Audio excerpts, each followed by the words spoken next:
Here we go, guys. So my attempts to sound smart.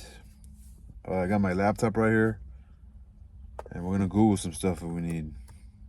I've been wanting to make a video about this.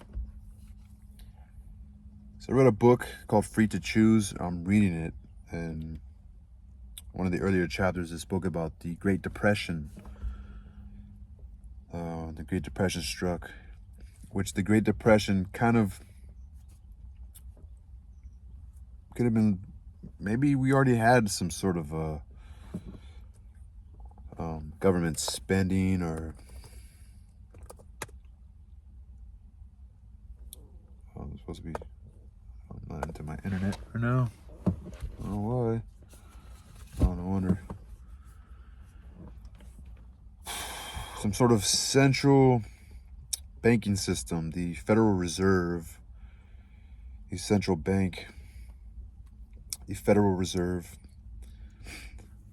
And how the Federal Reserve works. So the way the bank works, right? And so the way the banking system works, it's not that it's a non-profit, is that we put our money in there. I guess we make a little bit of money off of interest for allowing banks to hold our money. And so the government puts this mandate on the banks. So the only way the bank makes money is lending the money they hold for all the citizens. They loan your money out, but at an interest rate. What interest rate is the price for borrowing money. That's why I say, oh, the interest rates are high. Interest rates are high. Nobody wants to borrow. They don't borrow because it's just too expensive, you know. Like I got a loan for $100, 10%. It's like you. That's how the bank makes money. But a percentage of that the bank is going to charge the person taking a loan, right? The debtor, you would say. The government says, well, you need to put some of that money you're lending, you need to put some away into the Federal Reserve. We need a Federal Reserve. And so we got money in the Federal Reserve. And so that's the central bank. That's kind of every single American citizen who pays taxes, or puts their money in the bank. That's supposed to be our money, right? And so in economics, micro or macroeconomics, and because of history and how we learn from our past mistakes, especially in the Great Depression, things like that, downturns, our government likes to control the business cycle. And again, we have years of a thriving economy. GDP, we like it to go up every year, 1 to 2%. It's the aim. To avoid, the theory is when it's really high, when the economy is doing really well, it tends to have a deeper crash. The economy crashed, hence, right? So we like to control it by adjusting the interest rate. And so I just want to kind of give a brief explanation, a Dummies explanation of how we do that, which is very fascinating. I think it's unique to United States for being the economic power that we are, right? Some other countries probably aren't able to do this. They probably have to deal with these shitty inflation. And so one way our government, so you have these banks, right? You have the central government. You have the Federal Reserve. All right, sorry guys, my phone ran out of memory. I had to delete some apps, but I'm trying to make this quick. So it's called a trough. We got the expansionary and contractionary. Expansion, contract. I forgot the other word. The trough is like in between coming down, in between going up and down, the in between part. So it's the business cycle is like this. Business cycle. Good times, recession. Good times, recession. So that's the business cycle. I guess it's just so the economy just works that way, I guess. And so to avoid like a crazy downturn, we try to control it. Like let's slow down the economy. It's too high. Something's bound to happen. It's going to be a crazy drop. Let's slow it down by controlling the interest rate.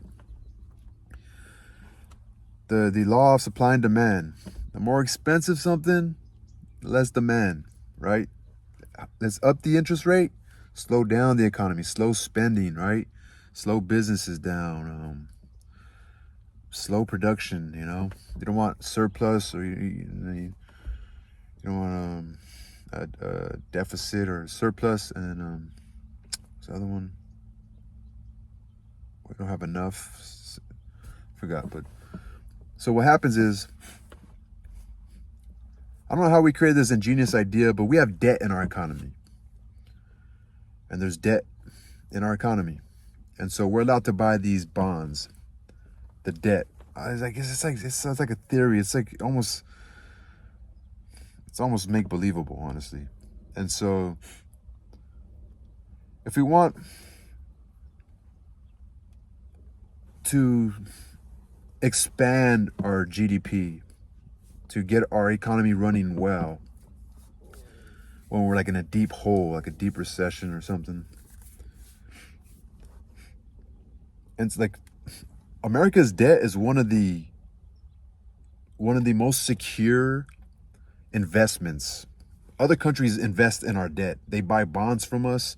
We charge them a price for that bond, and that bond has a life like a life to it. Let's say it's a 10-year bond, but it has an interest rate. So we pay them. So if I buy a bond from you, I could buy bonds from the government. If I buy a government bond, I'm buying it because it's like 10%. But I bought that bond in 2024 at a 10% interest rate.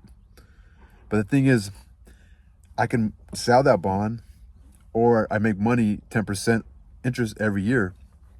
And so you do the math, you can make some money off of it at the end of the 10 years of keeping it, or I could sell it. But the thing is, maybe next year there's another bond with a higher interest rate. So now the bond I'm carrying doesn't really have that much value anymore. You got to study it. It's kind of hard to understand. But I can still sell the bond, or keep it for 10 years, right? So I could get all the money, at least make some money off of it. And so what will happen is the bank will buy some debt.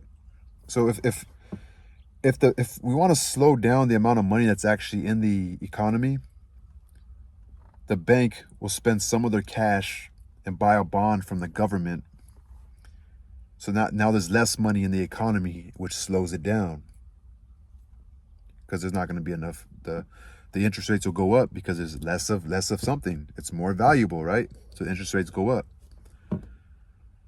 But if we want to, the law of supply and demand. But if we want to make the economy more thriving, the Federal Reserve, a central bank, will spend their cash and buy debt from the banks, which now there's more money for the bank to lend money to the citizens of that country, of that economy, in which they have a lot.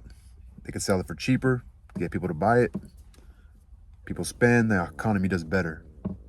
That's the way it works. It's kind of the way it works.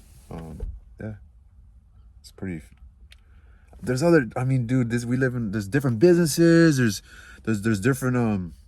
Yeah, there's. It's just the dummies version of how the government, central bank, kind of interest rates.